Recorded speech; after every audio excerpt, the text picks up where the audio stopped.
The DeBarge's are a big family. The musical group's biggest success was the 1985 hit Rhythm of the Night, but the personal lives of the DeBarge's have been defined by discord. Between their struggles with addiction, crime, and drama, the DeBarge's have lived tragic lives.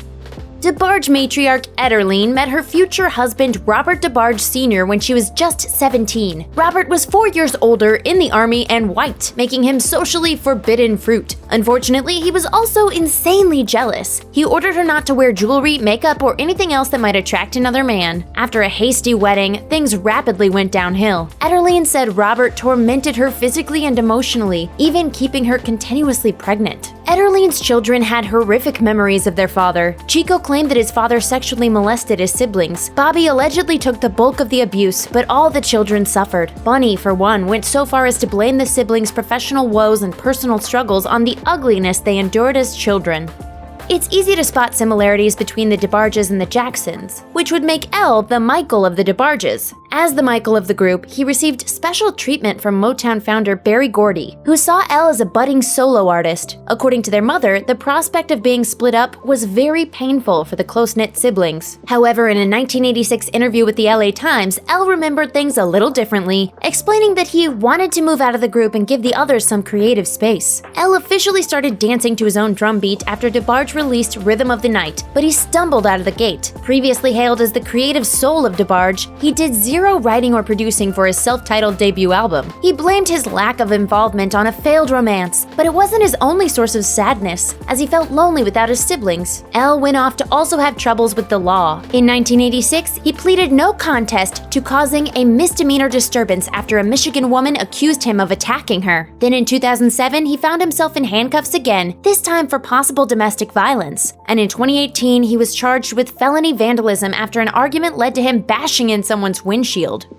Far too often in life, we're forced to choose between career success and personal happiness. In Janet Jackson's case, pursuing stardom meant shattering James DeBarge's heart. In 1984, the two eloped, but Janet's manager wanted to cultivate the image of nasty Janet instead of an unavailable married woman. Plus, her family wasn't exactly thrilled about the union, which caught them off guard. Rumor had it that the couple were clashing like plaid and polka dots, and there were reports that James was depressed and on drugs. If they were fighting, it might have been because Janet's manager relentlessly pressured her to leave her husband. The badgering seemed to work, and the marriage was annulled within months of the ceremony.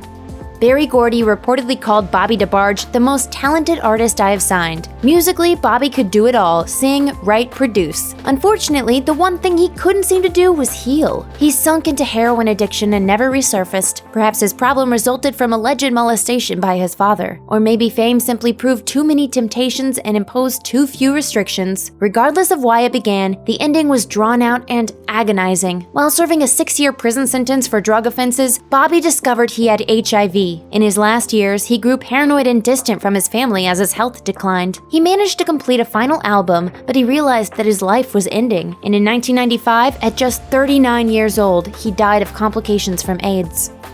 Jonathan Chico DeBarge was determined not to ride his famous siblings' coattails, but when he released his first album in 1986, DeBarge was already a household name, and people frequently mistook him for a former member of the singing group. And Chico himself admitted that he didn't have the greatest singing voice. However, being a DeBarge didn't always give him a leg up. During childhood, his famous family made him a target for ridicule, so he got into a lot of fights with other kids. And as an adult, he got into a lot of fights with the law. Guess who won? Shortly after releasing his second album in 1988, he was busted for trying to traffic cocaine with his brother Bobby. He then made a somewhat successful comeback in the late 90s, but things went downhill again when he was stabbed outside a nightclub in 2003. While recuperating from his injuries, he started abusing painkillers and then moved on to heroin. This resulted in another drug-related arrest in 2007.